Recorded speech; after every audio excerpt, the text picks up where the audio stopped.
c'est The BB1 et aujourd'hui on se retrouve pour les films que j'ai vus en novembre.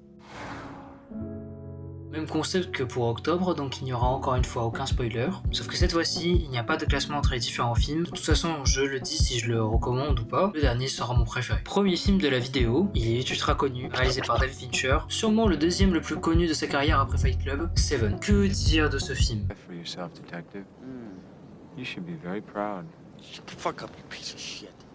J'ai beaucoup aimé son scénario, la manière comment l'histoire et l'intrigue prennent place, et comment le film va se dérouler. Au niveau de l'acting, rien à redire. C'est Brad Pitt et Morgan Freeman, donc bon. J'ai beaucoup aimé certaines idées de mise en scène, qui nous immergent vraiment bien, et qui des fois nous mettent mal à l'aise. Seul défaut du film, le plot twist de fin est trop prévisible. Et ça, c'est vraiment dommage, vu la qualité du reste de l'œuvre. Mais ça reste un excellent film que je recommande, juste pour les plus sensibles. Certaines scènes risquent d'être un peu compliquées. On passe maintenant à Fighter de David O. Russell. C'est un film sur la boxe en général, mais au final on va plus aller se concentrer sur la famille du personnage principal qui est très spéciale. Si j'ai vraiment apprécié le film, c'est pour cette famille. En Fighter, on se concentre bien plus sur les relations entre les personnages, et celle qui m'a beaucoup intéressé, c'est celle que le personnage a avec son grand frère, qui est la gloire passée de sa vie et de sa famille, et qui aujourd'hui n'est plus l'ombre de celui qu'il était. Ce personnage du grand frère, il est interprété par Christian Bale, un de mes acteurs préférés. Et encore une fois dans ce film, il joue très bien. C'est vraiment un acteur que j'adore pour ses changements d'acting entre ses performances et surtout pour ses transformations physiques. A contrario de Ryan Gosling qu'on aime pour la personne, ce qui est fascinant avec Christian Bale, c'est que presque dans chacun de ses films on a l'impression de découvrir un nouvel acteur. Fighter, c'est un bon film. Peut-être pas le plus marquant, mais il vaut le détour pour l'angle avec lequel il aborde les relations avec la famille. Maintenant on part sur de l'animation japonaise avec Je veux manger ton pancréas de Shinichiro Ushijima. Ce film, c'est un film de romance, mais qui sort des codes. En effet, celui-ci commence directement par nous donner l'issue de la relation, et ensuite durant tout le film, on va suivre cette relation de son début, jusqu'à l'issue qui nous est présentée en début de l'œuvre. Et c'est ça le point fort du film, et ce qui va faire que l'on va s'attacher au personnage. Je veux pas trop en dire, mais honnêtement, ne vous attendez pas à un film de romance banale, parce que malgré le fait que ce soit une romance, il reste un film sérieux avec des thématiques profondes, et je ne peux que vous le recommander. Et s'il vous plaît, ne mettez pas une barrière entre vous et ce film pour son titre. Je veux manger ton pancréas, c'est un peu pour choquer, pour intriguer. Mais honnêtement, film sérieux, film beau, film qui touche, je peux que recommander comme je l'ai dit.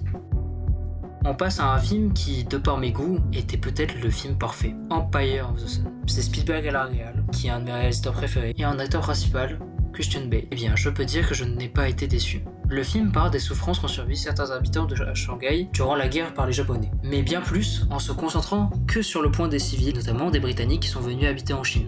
Ce que je vais retenir de cette œuvre, c'est sa réalisation, notamment sur la photo, mais aussi sur les décors et leurs choix. Je crois qu'il n'y a quasiment pas de CGI durant tout le film, et heureusement d'ailleurs, parce que l'une des rares scènes où il y en a une, ça a pris quand même un méchant coup de vieux. Je pense que dans ce film aussi, ce qui marque, c'est des scènes où il y a un nombre incalculable de figurants avec des plans qui sont grandioses. En termes d'immersion, on y est et ça c'est vraiment génial. Un film que je recommande, qui est beau, peut-être avec une fin légèrement longue et pas très bien exécutée, mais je pense qu'il y a peut-être une volonté de Spielberg de faire justement durer cette fin. Donc Empire of the Sun, il faut le regarder.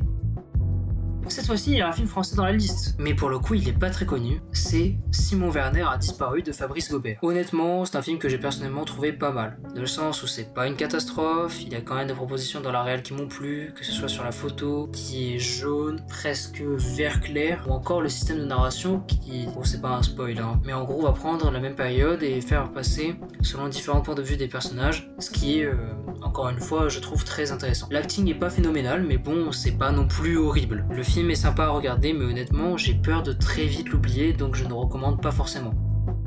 On passe à l'avant-dernier film de la liste, il s'agit d'un film encore une fois du studio Ghibli. D'ailleurs dans les commentaires n'hésitez pas à me dire si on dit Ghibli ou Ghibli parce que bon, à chaque fois j'hésite et je sais pas quoi dire. Moi j'ai toujours dit Ghibli de mon côté mais j'ai peut-être tort, enfin bref. Ce film c'est Whisper of Earth de Yoshifumi Kondo qui est soit dit en passant son seul et unique film. Et c'est bien dommage parce qu'on a affaire ici à un très bon film. On sent que ce n'est pas Miyazaki aux commandes. Déjà par le fait que Joe Hisaishi ne soit pas à la BO, ce qui je trouve fait du bien parfois même si pour moi on est sur le plus grand compositeur de musique de film parce qu'avec ce compositeur différent, on a une autre manière de voir la musique et ça je trouve ça cool dans un Ghibli où on a l'habitude de Hisaishi et de son côté très poétique. Le deuxième point qui diffère de ce que fait Miyazaki d'habitude, c'est qu'on n'oscille pas entre le réel et le fantastique. Dans Whisper of Earth, on va se concentrer sur la vie d'une jeune fille et elle va être inspirée par par un garçon avec des ambitions artistiques. Là, j'ai fait un bref résumé du film en omettant beaucoup de détails, mais Whisper of Earth, j'ai kiffé de 1 pour l'ADA, parce que ça reste l'ADA du studio Ghibli, donc comme d'habitude c'est incroyable, mais aussi encore une fois pour son protagoniste et la thématique dont il parle. C'est un film que je recommande sans problème, peut-être un des Ghibli les plus sous-cotés, et il est ultra accessible. Bon, vous l'avez compris, c'est le dernier film de la vidéo, et avant de commencer à en parler, je vais dire 2 ou 3 choses. Déjà, c'est un film dont je vais faire la critique sur la chaîne, et dont j'ai déjà fait un short. C'est une œuvre qui m'a personnellement marqué comme rarement une œuvre m'a marqué. J'avais parlé d'un film de Naoko Yamada, A Silent Voice. Ce film, ça fait partie de ces œuvres qui m'ont profondément marqué, et dont je me souviendrai sûrement toute ma vie. Que ce soit les personnages, les thématiques, les émotions qu'il véhicule, ou encore sur les visuels ou la réalisation qui pour un film d'animation sont très bons et remplis de plusieurs petites idées que j'ai trouvées intéressantes. J'ai été touché en plein cœur par Silent Voice, et ce par sa beauté. Je n'en dirai pas plus ici, je vous laisse ma critique qui va pas tarder à sortir, et franchement en toute honnêteté, allez voir ce film sans hésiter.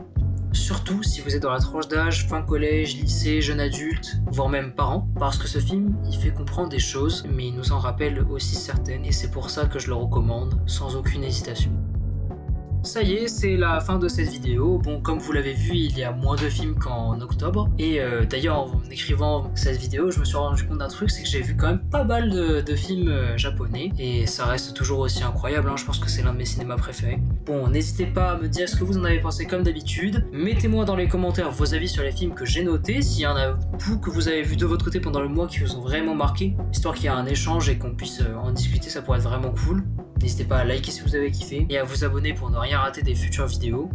C'était The BB1. Salut!